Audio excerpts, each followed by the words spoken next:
And I think about that system. You talk about the performance system with Irish rugby. So obviously I'm sitting here in New Zealand. I've got a number of friends who play professional rugby, and some of them for New Zealand. And there's a great admiration, and there always has been. And I've been here 15, 16 years, and there's a great admiration for what goes on in Ireland, and the level of rugby and the level of professionalism, the depth that Ireland has really, particularly over the last 5 and 6 years, the depth is starting to show.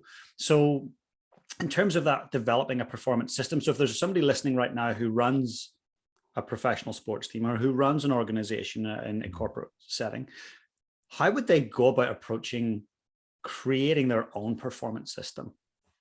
Yeah, so I can share with you a little bit of the process of how we've gone about it. I think the first thing I'd say is that in across Irish rugby, as there is in many other systems, whether they're sports teams or businesses, there's lots of really good people doing lots of really good work.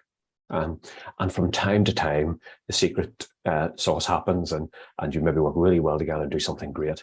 But the question is then, how do you make that the norm, the habitual thing? So I guess that was the same with Irish rugby. Lots of really good people wanting to be good, but how can we pull together and ensure that we're all aligned in the right way? So I pulled together a group with all of the heads of all the different areas together to really start a review and reflect on what have we done to date.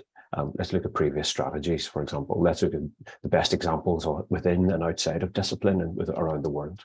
Can we see any key themes or key areas emerging that we think are really important? And so we identified 5 key pillars on that, and which I can come back to. But then the key thing with this, and I think this was the really key bit around creating a program that was off the organization and that then had greater chance of success. What we did was pull together people from across the whole system. So every team, so all of the 4 provinces and national teams from every discipline.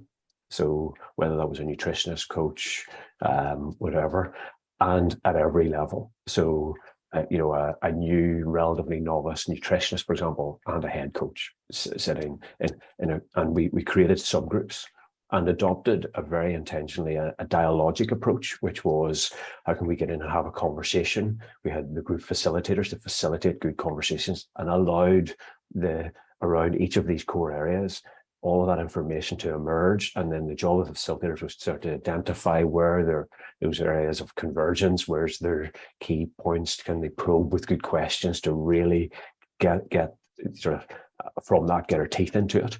And I guess then in that, what we find is that there's a real richness in what we found. And if we could even start talking about getting that cognitive diversity in the room. So we're really getting from every area. So our 5 pillars were body, mind, people, place, and research and innovation. And so how can you do those things really well? And then from that, I guess my job then was to synthesize all of that information back together and then create, so what are some of the big themes? So there's common themes coming from everyone around how we do things. But then what would that look like then if we put flesh on the bones, to try and live it, and then create rather than a strategy or a specific linear process to say, okay, not rather than what we do, how do we do it? Then now, what does this mean when we live it out along with specific tactics? So I think that's a very long answer, James, but in that, what it says, take time to understand what are some of the things that seem to be important for you in your area.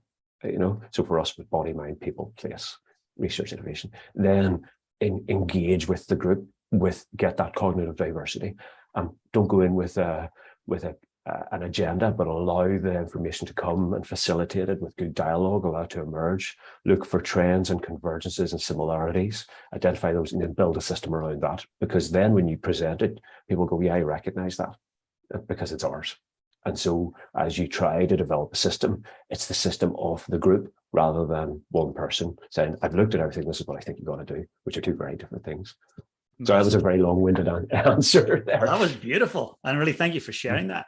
And I truly believe that, really good self-evaluation is the seed of self-mastery and really evaluating on those pillars. So if we took those pillars, what does that look like in terms of going back and revisiting and measuring oneself or the organization against those pillars? Yeah, and it's a really good point. And I would agree with you. the better we know ourselves and can reflect on that and learn to pay attention to what's important. So we learn what are the things that we got to give our attention to, and the things that actually we think might be important but aren't so important, if you like. And so when in going back into that, then thinking around those pillars, what we did was identified. We asked each of the subgroups as we went through that to identify, key recommendations or key tactics to start to develop what we wanted to develop.